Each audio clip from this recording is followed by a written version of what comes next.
Greetings. Hi. Hi, I did ask for bone shake, but I've got the death vignettes. This is what happens with Brexit. You just can't get what you want, even though you ask for it.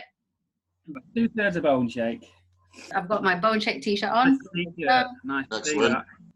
That is actually my skull. Is it? The image is based on my skull, yeah. We had an X-ray done and everything. That's actually life size as well, isn't it? Yeah. So you can buy these t-shirts from your Facebook page and your website and your Bandcamp, and even better than that, from your gigs when we can gig again. Yeah. So you didn't get the memo then about wearing Zup t-shirts, because clearly you've not made the. No, it's in the wash. Is it? Yeah. This is I've worn it out. Yeah. So yeah, we're not going to talk about death vignettes today. So we are going to talk about bone shake, and I've got lots of questions to ask you. Excellent. But first, I'm going to ask you what you've been doing during lockdown. Writing mainly, aren't we? Really? Remotely, yeah. Yeah, we've got enough ideas for a new album. Pretty much some stuff that we wrote after that we had written but didn't make it onto sermons, the last album, and some stuff that we've sort of been knocking about. So we've got enough ideas that when we properly get back on it, we can get a new album out later this year, I think. Well, we recorded the video for the last single just before the first lockdown. So that was being edited over this period. And we've managed to get that released before the end of last year, which was good. And we've got another one coming out as well. So we've kind of been still working without actually being able to play much, which has been good. So what's it like writing remotely then? Because you are used to writing in the practice room and all being in one place at the same time. How's that panned out? Well, I was lying really. I've not really been writing that much. But those two they've been writing. I just kind of mumble over whatever they've come up with. Me and Andy have been knocking a few bits about. It's been interesting. So we're so used to just jamming stuff out as a three-piece in the room. It's interesting to do some stuff just with Andy, and it kind of forced us to try and think about structures and little bits of ideas for melody to try and give Dave something to work on. So it's been good. Say obviously it's not the same, not us all not being together, but it's good to have some stuff for Dave to have a listen to and start knocking some things about. So when we do get back in, it won't take us long to knock it into shape. So difficult. We're not one of those bands where we all get on our instruments on Zoom and tickle about. It's not really how we work. So we've just been recording ideas and sending them over to Dave, and vice versa. I've been thinking about melodies and stuff.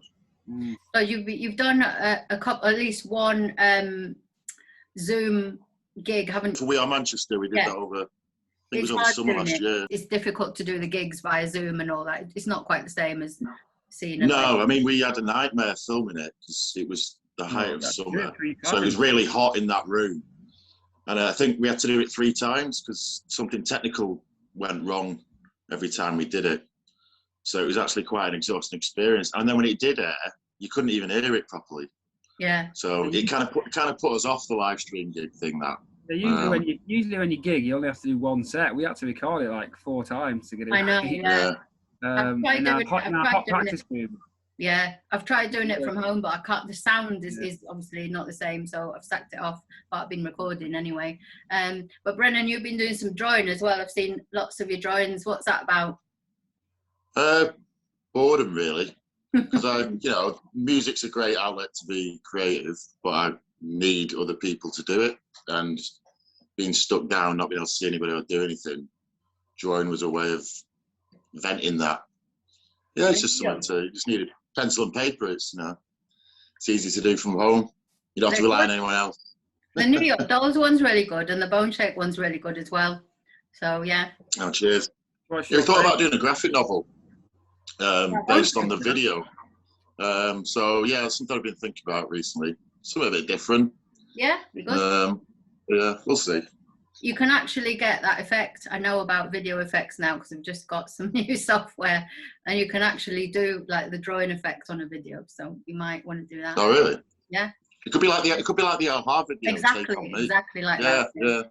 Yeah. That'd suit us.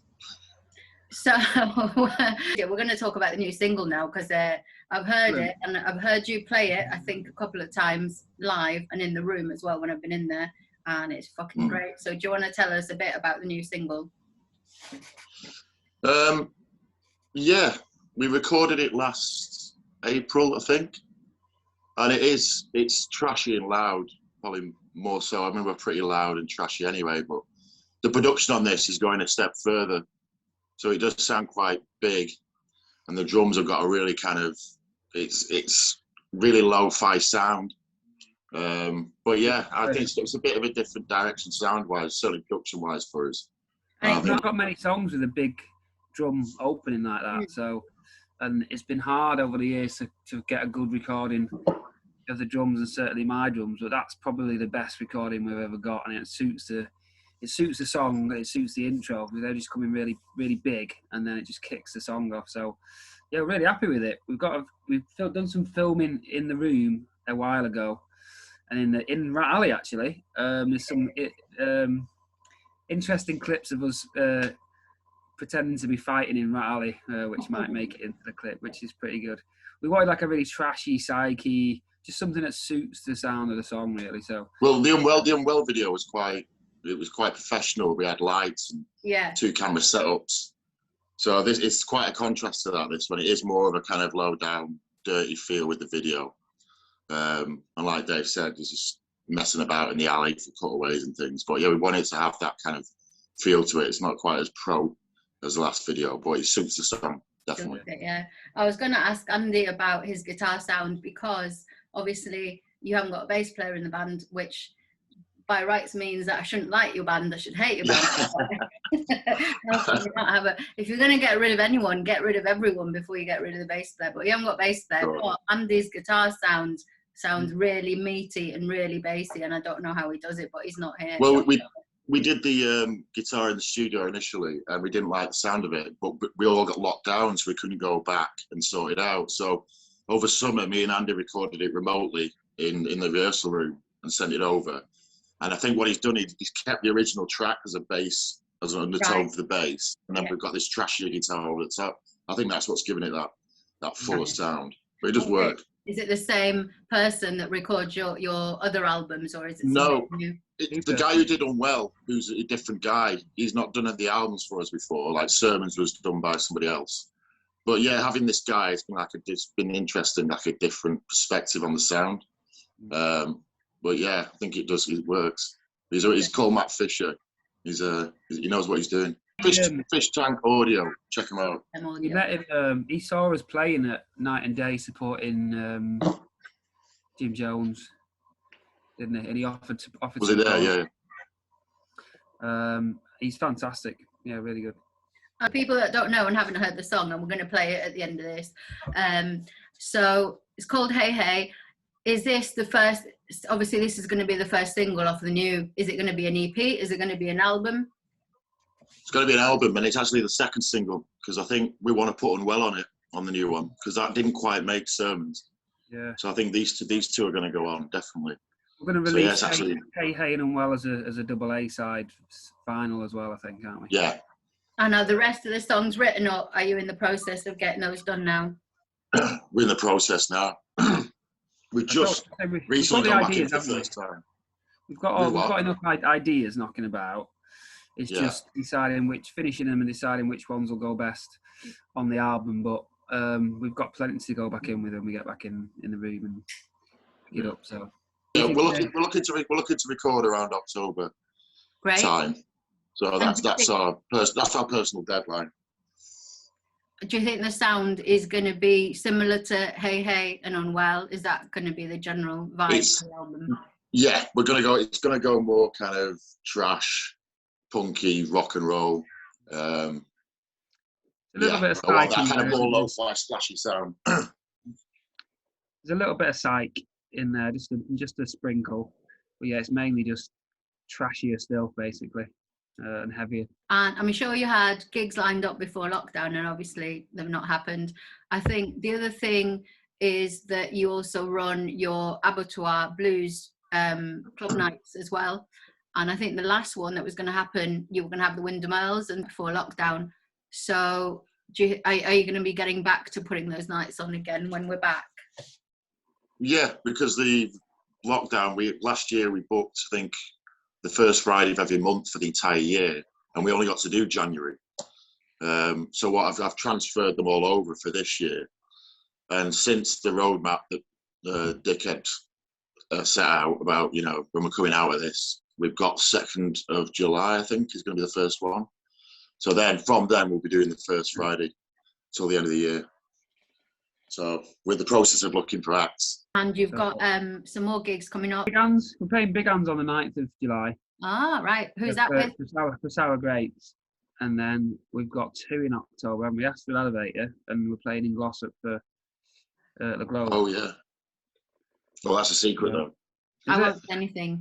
When's the single coming out? April 2nd. I think that's Bandcamp Friday.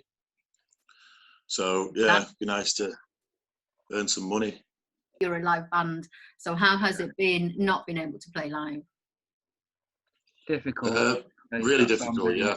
That's, like you said, that's who we are as a band. So that is very difficult for us. But everyone's in the same boat, aren't they? Everyone's been missing playing live. We can't wait to get back. It's good to have some booked in. Just hope everything goes to plan now and we can gig. And there's no, variants or third waves or anything like that get in the way. But yeah, excited. Good to have some booked in, especially, that as well, back to our old stomping ground. I think it's been so long. There was that initial really missing it, because we realised as well we haven't stopped. I mean, I think we did 40 gigs last year, and then as soon as the momentum was gone, it was like I'm missing it. But it's been so long now, I'm feeling slightly apprehensive about it. It's not like there's an excitement about going back and doing it again. There's also a slight nervousness, to be honest, and about I've still got the energy to do that after a year of sitting on my ass. I think we were saying riding around on the floor.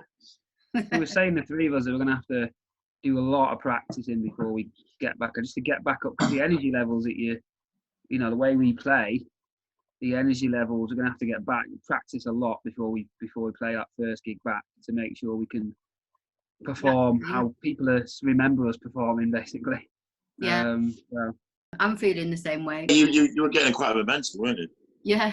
And gigs give you something to work towards, don't you, when you've got some gigs booked in? So exactly. And if you're writing, you want to play them, don't you? You want to play them live. But all of it. I thought we were going to have a gig at one point outside in the alley. Yeah. And everything, and then it didn't happen. And then that didn't happen. The police kiboshed it. I thought it was, I couldn't see it happening, but it would have been interesting. On a scaffolding, apparently, according to Dom, we were going to have it. But right. I like the vision. Yeah. It sounds funny now saying it. At the time, we got excited because of the no health and safety concerns there, obviously. So. So have you kept on top of topical issues that have been going on this year then? What do you mean in the writing? Yeah, in the right, because the reason why I ask is we have a difference of opinion about Bone Shake's albums. Your favourite is Sermons.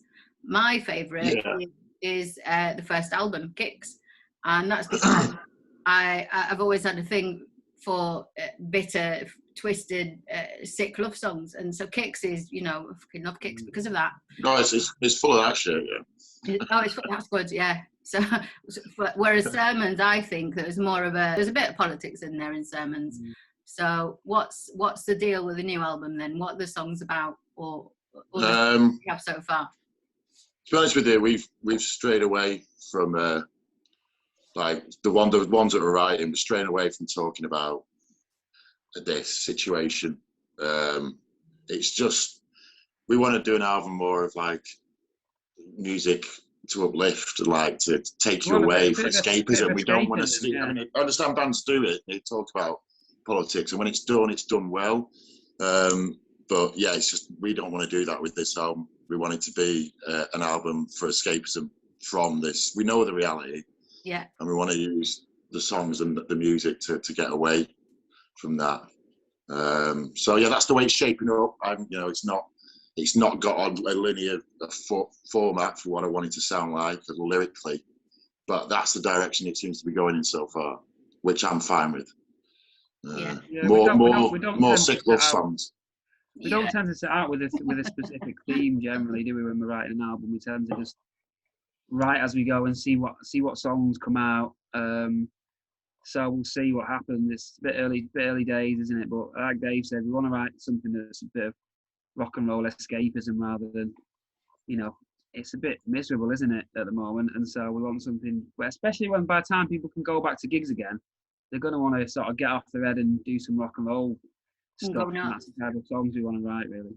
Yeah, I think when we stopped gigging, the scene in Manchester was starting to get exciting again, and it hadn't been exciting for ages. I don't think there's a few people. I mean, you've been gigging constantly in the last few years, but I think maybe the last 2 or 3 years, it started to get really good again, and there's lots going on at the Pier Hat and in other places.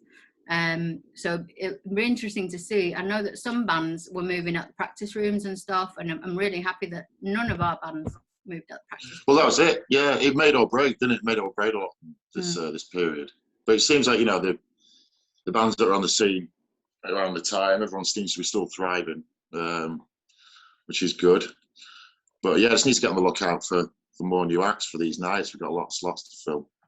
So, but I feel like my fingers are off the pulse at the minute because, I don't think there is a pulse anymore. I think everyone's at the minute. So. Flatlined, yeah. Yeah. So, the types of bands we book for Abattoir, you kind of need to see them live. Definitely. So it's not as easy to book bands for Abattoir just off the back of what they sound like in the internet, if you see what I mean. So we kind of miss just going to practice and then popping along to gigs and seeing bands and things like that. And that's where we've seen a lot of the bands that we've booked, isn't it? So it's been a bit difficult, but hopefully soon we can start seeing some bands again and booking some people up for the back end of the year. So when you're writing, obviously, which is what you spent most of the year doing, like the rest of us, I guess, do you have particular bands that you've been listening to yourselves that have seeped through, that have influenced, and have there been different bands for each album? Well, the usual suspects, really. Iggy, Cave, all that stuff. Cave's doing Roll Trucks is, for me, is wanting to inspire this new album sound more. Like the Accelerator album, things like that. I wanted more of that lo-fi, trashy sound, which they do really well. So it's not going to be skeleton tree and synths and violins and... No, it's not going to be soundscapes, no. It's going to be more Grinder Man than current Bad Seeds. Although I do like that new album, The Carnage album. Yeah. And what about you, Dave Sheff? What have you been listening to? I think at the moment, for Bones, we're on a little bit of a sort of Sonic, Stooges, OCs, Night Beats type vibe. I think it's probably just driving beat heavy, garagey rock and roll, really. So that's the type of stuff that I'm listening to a lot at the moment, as well as obviously the usual stuff. So yeah, that's the type of thing, really. Just some different, more driving beats rather than a lot of the stuff I've done with Bones has been a little bit on sort of back on the beat a little bit. Whereas I'm starting to do some stuff. Hey Hey is probably a good example. It's quite sort of driving. Yeah, and the guitar is as well. That riff on Hey Hey that just runs the whole way through, and it's just that repetitive kind of driving riff, and then everything else goes nuts around the song. So it was inspired quite a bit by OCs that feel. They do those kind of driving rhythms. Joy Division vibe as well, except obviously the bass isn't there. Yes, it has got that kind of Joy Division bass hook, even though it's got no bass. So that's quite interesting. Well, I consider that a compliment. Yes, exactly, definitely. What else? I was going to ask you about girls in bands because you don't have any, but I think the way that your Abattoir nights are run, it's quite an organic way to book bands. You don't book bands with girls in them because they've got girls in them, or that's my take on it. You just book good bands that happen to have girls in them sometimes. It's just not a valid reason for booking, though, is it? No. So it's ladies' night. In Abattoir Blues, it's ladies' night. We don't do that. Oh, what else? What else do I want to ask you? Is it a good time now to bring Unwell out if it's technically not new? We think it'd be a good song to have on vinyl. It makes for a nice vinyl single. So. And Unwell was never released as a format. It was only released as download. So yeah. And do you see yourselves more as a single band or as an albums band? Good question. That albums probably. You reckon? I would before sermons. I probably might have said singles, but actually probably albums. Yeah, certainly sermons particularly. Bit of both, really. Not to be arrogant or anything, but you know, yeah, a little bit of both. It's been nice, certainly on sermons, to really think about the flow of the song on the album. That's something we'll be thinking about for the next one. And it's nice to write songs that you just sort of know this is an album track or this is a live track. We've got a few now that we think actually that might go better, especially because we've got that many songs. Trying to get stuff in the set is quite difficult. So. How long is your set now? Well, we've got about 50, 60 songs. So trying to pick a set that's like, there's so many songs. It's easier to do a 45-minute set, really, isn't it? Because then we don't have to. It's harder to pick them on a half-an-hour set. Picking the tunes is hard. You've got that many. Is there things that you really want to get on this video call that we haven't done already? We are thinking of doing going back to the Abattoir nights. We're thinking of starting a club night. Yeah. To run after the gigs, called Shake Appeal. So it's going to be a kind of trash rock and roll club night. That's something it's not definite, but it's something we're mulling over. So that would be interesting as well. So in terms of ambitions, because I think everything's been put on hold, and I think with yourselves, obviously over the years, you've built up more and more with the band, but also with the record label and the club night. And is there anything still left to go that you'd like to try? I'd like to go back over to Europe again, but we'll have to see what the deal is with Brexit and whatnot. So, yeah, we'd like to go back and do some more gigs in Europe. There's a few places that we've not played that we'd want to, like, you know, Italy and Spain and places like that we think we can get some, Germany, get some good gigs there. Nice to go back and play Route Oak Festival, some of the other blues festivals in Europe. Now that we've done Route Oak once, that'd be quite good, but so a lot of it's going to depend on how tricky it is to do it with Brexit and whatnot. So it's a bit early days. No one's really doing it yet. So it's not looking good. No. At the minute. It seems like a lot of red tape and bureaucracy just to play, and no chance of it earning any money. You know.